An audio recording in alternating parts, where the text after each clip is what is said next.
안녕하십니까. 2020년 10월 8일 새벽 모닝팩트 시작하겠습니다. 어제 SBS가 8시 메인 뉴스에서 보도한 내용인데 이 내용이 지금 일파만파 파장을 낳고 있습니다. 일단 다른 언론 매체에서는 기자들은 이걸 이제 받는다 이렇게 얘기하는데 이 관련 기사를 별로 쓰지 않았습니다. 근데 이 파장은 현재 엄청나게 번지고 있다. 왜 그러냐면 정부 여당을 향한 옵티머스 자산운용 어디서 많이 들어보셨죠? 이와 관련해서 굉장히 이제 이름이 많이 알려진 게 바로 이혁진 전 대표를 얘기합니다. 이혁진 전 대표는 한양대 출신이고요. 임종석 전 대통령 비서실장과 동문이고 임종석 전 대통령 비서실장이 지금 운용하고 있는 그 단체 있죠? 경문협이라는데 뭐 북한과의 경제협력 뭐 이런 거를 모색하는 거기에 이사로 있었습니다. 그런데 이 사람이 초기에 대표를 맡았던 옵티머스 자산운용 이거는 결국 펀드 환매를 못하는 이런 문제 때문에 수천억 원의 피해를 이제 펀드 투자자들한테 주었고 지금 본인은 미국에 도피해 있는 상태죠. 그런데 그걸 안 잡느냐 못 잡느냐 뭐 이런저런 논란이 있는 와중에 지금 옵티머스 자산운용이 비밀 문건을 만들었었는데 그 안에 보면 청와대와 정부 여권 관계자들을 위한 로비 이걸 시사하는 대목이 있다. 근데 거기에 20여 명의 리스트가 있다. 이런 내용을 공개한 겁니다. 무슨 얘기냐면 쉽게 얘기하면 이런 겁니다. SBS가 보도한 내용에 보면 현재 옵티머스 자산운용의 현재의 대표는 김재현 씨인데요. 이 사람은 지금 구속 기소돼서 감옥에 있습니다. 근데 이 사람 사건은 지난 8월 달에 1차 마무리를 했고요. 이거는 바로 이제 펀드 사기와 관련한 사건이고요. 근데 이 사건과 관련해서 펀드 사기 외에 정관계 로비 부분이 별도로 있습니다. 이거는 흔히 무슨 사건이 일어나서 만약에 정관계 로비리스트가 있다 그러면 로비 리스트가 있다고 한다면 본질을 먼저 수사하고 그 다음에 정관계 로비 리스트를 파생상품으로 수사하는 뭐 이런 순서가 크게 틀린 건 아닙니다. 그래서 이것도 8월 달에 1차적으로 이 사람에 대한 구속 기소를 함으로써 사건 본질에 관해서는 마무리를 했고요. 이제 남은 거는 정관계 로비리스트 수사인데 이 수사가 과연 제대로 이루어지고 있느냐 이 부분에 대해서 의문이 제기되고 있는 것인데 그 관련 리스트를 입수했다 이렇게 얘기하면서 SBS가 어제 저녁에 보도를 한 것인데 그 내용에 보면 이런 게 있습니다. 우선 작성 시기를 보면요. 올해 5월 11일에 작성한 거로 되어 있습니다. 5월 11일. 이때는요, 옵티머스 자산운용에 대해서 금융감독원이 감사를 실시하고 있을 때입니다. 그리고 이 제목은 뭐냐면, 펀드 하자 치유 관련입니다. 제목이. 펀드 하자 치유 관련. 펀드에 문제가 있으니까 이 문제점을 어떻게 복구하자 또는 문제점을 살펴내서 그 부분을 어떻게 하여튼 고치자 뭐 이런 관련한 문건처럼 돼 있는데 A4 용지 6장이고요 2020년 5월 10일을 작성했고 근데 여기에 보면 김재현이라는 현재의 대표가 이 문건이 터지면 다 죽는다 이런 얘기를 사내에서 한 것으로 이렇게 SBS가 보도하고 있습니다. 이 문건이 터지면 다 죽는다. 왜 그랬을까요? 여기에 보면 청와대 관계자가 5명, 국회의원이 5명, 여당 국회의원이죠 물론, 민주당 관계자가 3명, 그 다음에 기재부, 국토부, 국세청 관계자, 거기다가 언론계 관련 이라고까지 전부 다 해서 한 20명 정도의 명단이 여기에 있다는 겁니다. 이 명단은 여기에 보면 이낙연 민주당 대표의 지역 사무실 복합기 임대료 대납 의혹 뭐 이런 부분도 적혀 있고요. 그 다음에 라임 사태하고 옵티머스 자산운용은 판박이다 그렇지만 그거는 엄연히 라임 자산운용과 옵티머스 자산운용은 별개의 문제입니다. 그래서 불거진 후에 펀드가 조기 상환을 위해 다각도의 방법을 강구하고 있다. 이런 식으로 적고 있고 그 다음에 금감원의 조사 과정에서 이 펀드의 부실 문제가 불거지면 게이트 사건화할 우려도 있다. 뭐 이런 내용까지 이 문건에 있다는 겁니다. 그러니까 자기들 스스로 이게 이제 옵티머스 자산운용의 내부 문건이라는 건데 자기들 스스로 자, 이 문제에 관해서 금감원이 조사하다가 뭐 이런 문건 같은 거 리스트 이런 걸 본다면 이게 자칫 잘못하면 게이트화할 가능성도 있다. 스스로 그렇게 진단하고 있습니다. 근데 이 문건을 이 옵티머스 자산운용의 내부자라고 할 수 있죠. 사내이사인 윤모 변호사가 김재현 대표로부터 받았다라고 얘기하면서 검찰에 갖다 주었다는 겁니다. 이 윤모 변호사의 부인이 현재 청와대 행정관인가로 근무하고 있다는 바로 그 사람이고 아마 뭐 언론 보도에 따르면 8월 달에 그만두었다는 얘기도 있습니다. 어찌됐든 간에 윤모 변호사의 부인이 청와대 행정관으로 근무하고 있고 그리고 여기에 있는 이 윤모 변호사가 그 문건을 검찰에 제출했다. 이제 이런 얘기가 핵심이고요. 자, 그런데 문제는 여기와 관련해서 이제 이상한 얘기들이 있습니다. 이 이상한 얘기들은 이 사건은 원래 서울중앙지검 조사 일부에 배당이 돼 있어서 수사를 하고 있었는데 갑자기 9월 달에 이걸 재배당을 합니다. 서울중앙지검 이성윤 서울중앙지검장이 재배당을 합니다. 조사 일부에서 경제범죄수사부로 배당을 했고요. 여기에다가 범죄수익 환수부 뭐 이런 데까지 이렇게 포함시켜서 같이 수사를 하도록 하라. 이렇게 지금 배당이 되어 있는 상태고요.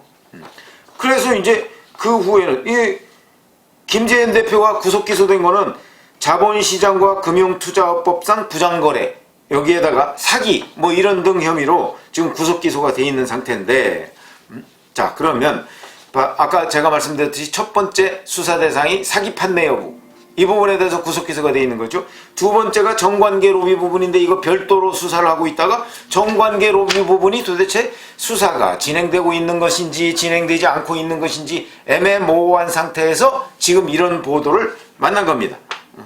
그렇게 되니까 자, 우선 여기서 또 왜 이게 더욱 의심을 받고 있느냐면 우선 이성윤 서울중앙지검장이 지휘하는 중앙지검에서 수사를 하고 있다는 것이고요.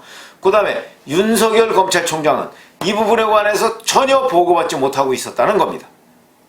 지금 기사에 따르면 윤석열 검찰총장은 최근에서야 로비리스트, 정관계 로비리스트가 있다는 진술을 받았다 하고 이 문건을 검찰이 입수했다는 그 내용을 최근에야 알았다는 겁니다. 이걸 어떻게 알았는지 이거는 잘 모르겠습니다. 그 부분은 언론 보도에 나오지 않았는데 중앙지검의 보고를 정기적으로 받는 그 과정에서 안 것 같지는 않습니다. 아마 제3의 다른 루트를 통해서 윤석열 검찰총장이 이와 관련한 그 뉴스를 접하고 뭐냐 이거 이렇게 얘기해서 서울중앙지검에 이 부분에 관해서 철저히 수사하라 이렇게 지시를 내렸다고는 하는데 잘 아시지만 서울중앙지검은 윤석열 검찰총장의 지시를 제대로 이행하지도 않고 제대로 받지도 않고 검찰총장과 중앙지검장은 일주일에 한 번씩 독대를 합니다. 독대라는 게 중앙지검장이 검찰총장한테 보고를 하는 것인데 그것은 지난번 이재용 삼성전자 부회장 사건 그 이후에 이 독대는 끝나버렸습니다. 보고를 안 합니다. 그러니까 이성윤 서울중앙지검장은 지금 자기의 그 권한으로 중앙지검에 있는 모든 수사를 벌이고 있다. 그런데 이런 몇 달 전에 이미 중앙정계의 그 여러 가지 이 옵티머스 자산운용은 뒤를 봐주고 있다는 이런 리스트를 또는 진술을 전부 다 입수하거나 듣고도 그 부분을 조서에 남기지도 않고 더군다나 대검에 전혀 보고하지 않았다. 그래서 윤석열 검찰총장이 최근에야 이 사실을 알고 철저 수사를 지시했는데 윤 총장 요새 지시한다고 중앙지검이 듣지 않습니다. 이런 내용만 봐도 김재현 옵티머스 자산운용 대표가 구속 기소된 이후에 그 정관계 리스트라고 하는 20여 명의 이 리스트 이게 굉장히 중요한 모양이다. 그리고 여권에 굉장히 큰 타격을 줄 수도 있는 모양이다. 이런 부분을 우리가 미루어 짐작할 수 있는 대목이 바로 이성윤 중앙지검이 윤석열 검찰총장한테 보고를 안 했다는 사실입니다. 이것만 봐도 뭔가 있는 모양이다. 이렇게 느낌이 드는 것이죠. 그래서 오늘 국민의힘 또는 국민의당 이런 데에서 이 부분이 권력형 게이트다 이렇게 얘기하면서 철저 수사 내지는 문재인 대통령이 이에 대한 입장을 밝혀라. 그리고 이혁진이라는 옵티머스 자산운용 초기 대표가 지금 미국으로 도망가 있는데, 그리고 미국에 가서 그 총영사관, 샌프란시스코 총영사관하고 접촉해서 지금 활동을 하고 있습니다. 샌프란시스코 한인회하고도 접촉을 해서 이런저런 거의 공개적인 활동을 하고 있는데도 전혀 잡을 생각을 하지 않고 있습니다. 국민의힘 등에서는 이혁진 전 대표가 이렇게 활개를 치고 다니고 있는데도 전혀 체포할 생각이 없는 것으로 보면 누군가가 뒤를 봐주고 있다. 그러면서 정관계 리스트의 존재와 실효성 이런 부분에 관해서 그 사실인 것처럼 이렇게 지금 얘기를 하고 있는데, 저도 이 부분이 옵티머스 자산운용 내부에서 만든 것이기 때문에 그렇다면 사실일 가능성은 매우 높고, 그동안 옵티머스 자산운용 수사와 관련해서 불확실한 불투명한 부분이 워낙 많았기 때문에 그것을 미루어서 짐작하다 보면 결국은 지금 청와대 관계자와 여권 관계자들 이름이 쭉 적힌 이 리스트, 로비 리스트, 이 부분이 드러날 것을 우려한 검찰과 여권 관계자들이 뭔가를 틀어막고 있는 것 아니냐, 지금 이런 의심을 강하게 들게 한다. 저도 그렇게 생각하고 있습니다. 그러나 이 사건은 지금 초기 단계죠. 정관계 로비 리스트와 관련한 그 수사는 초기 단계입니다. 거기다가 9월 달에 재배당했다고 그러는데 그 재배당한 과정, 그 다음에 재배당한 이후의 수사 과정, 이런 것들이 전부 다 지금 베일에 가려져 있습니다. 그러니까 이 리스트가 과연 권력형 게이트로 번질 가능성이 있느냐 없느냐는 문제는 지금 단정적으로 얘기할 수 없지만, 저희가 검찰 취재를 해본 경험이나 이런 것들을 봤을 때는 이게 권력형 게이트가 문재인 대통령 임기 말에 권력형 게이트가 될 가능성은 매우 높다. 왜 그러냐면 옵티머스 자산운용의 이 설립부터 과정까지가 이게 펀드 사기거든요. 근데 펀드 사기의 딜을 봐줬다. 그게 금융감독원이나 뭐 여러가지 정부기관, 청와대 관계자, 민주당 이렇다면 거기서부터 어느 정도의 반대급부를 받았을 가능성은 지극히 상식적인 겁니다. 그렇게 따진다면, 그런데 이 수사가 여전히 본질 펀드 사기 부분에 관해서는 그 현 대표를 구속 기소하는 선에서 끝내고, 그 다음에 실제 정관계 로비 리스트 부분은 지금 수사가 진행되고 있는 건지 전혀 불투명한 상황에서 여기까지 왔다는 거죠. 더군다나 대검에까지 보고를 안 했다. 이런 것을 보면 이 부분이 권력형 게이트로서의 요소를 충분히 갖추고 있다. 이렇게 생각합니다. 그래서 앞으로 윤 총장이 이 부분에서 뭐 지시를 했지만 그 지시가 이행될 가능성은 저는 별로 없다고 보고요.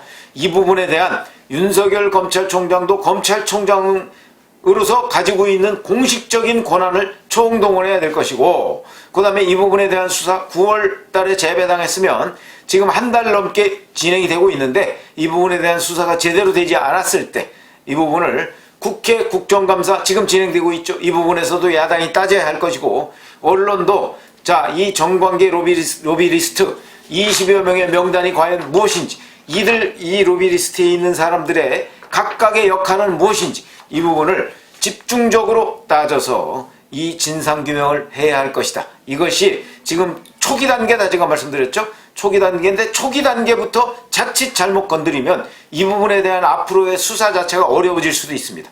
왜냐하면 이미 증거인멸이나 도주 뭐 이럴 가능성이 굉장히 많죠. 핵심 관계자들이 그럴 가능성이 있기 때문에 그렇기 전에 언론, 검찰 모든 사람이 이 부분을 들여다봐야 될 것이다. 그래서 저도 이 부분과 관련 내용들을 면밀히 살펴서 이 부분이 권력형 게이트로서 요소를 두루 갖추고 있는 이 정치권 로비 리스트가 이것이 권력에 의해서 다시 덮이는 이런 일이 없도록 해야 할 것이다. 이런 말씀을 드립니다. 감사합니다.